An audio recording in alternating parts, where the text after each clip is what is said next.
Good morning. My name is Miranda. We found that out in my Who Am I video. This is my learning styles video for CP2. The results of my video, not my video, my learning type measures test, if you can see it, I mean we all know what it looks like, said that I was a type 4 learner. That wasn't what I thought was going to happen. I assumed that I would be anything but type 4. I think the reason that I felt that way was because the type 4 learners can be really comfortable with change.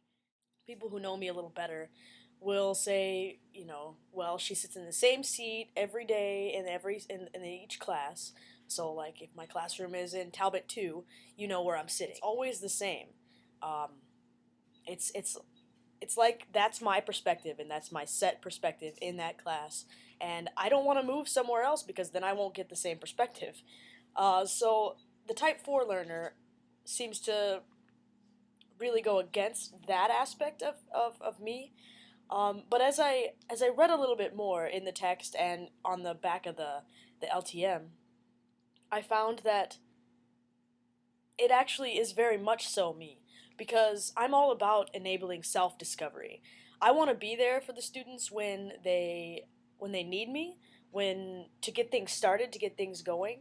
But ultimately, I want them to be able to find the answers, to make the answers themselves. I really appreciate the fact that students can learn for themselves and that they should be allowed to. So, in that area of the type 4 learner, that made sense to me.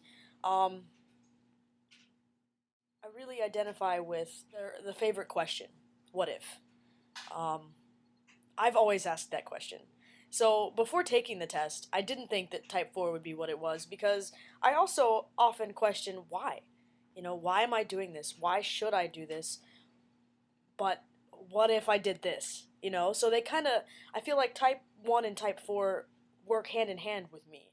I think what's really interesting is finding out that I do create things with the students, and I feel like I do feel like the content and everything that I do teach needs to be interesting to the student.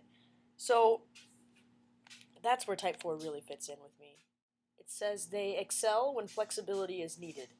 And I've never really thought about that.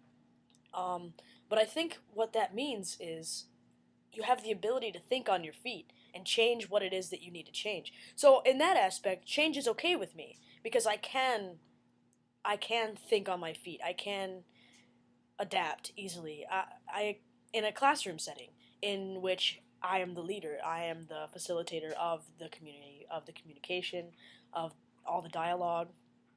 Um, I so I didn't really think about change as that. I just remember when I first read it thinking, "Oh, I don't adapt to change very well at all. I sit in the same seat every day. I have the same routine in the morning. Um, I'm a very very strict freak of nature in that sense. I think I really am horrible with change."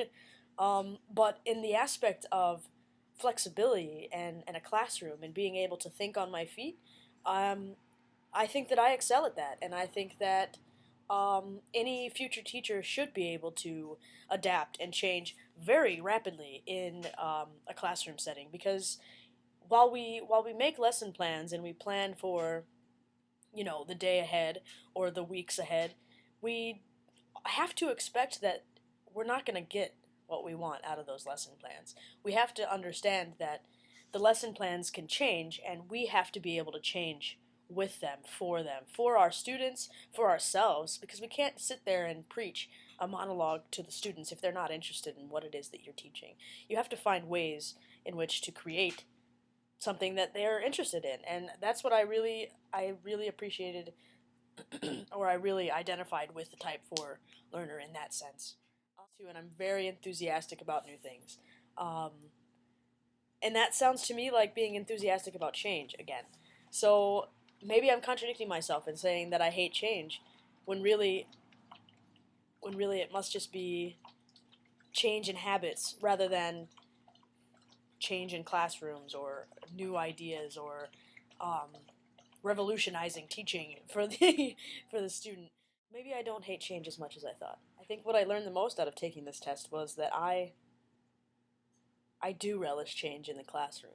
But I hope everybody had fun, and I hope you learned a little bit about yourselves in the process rather than just learning about the four styles of learning, and actually getting to know who you are as an individual and as a future educator. See you later.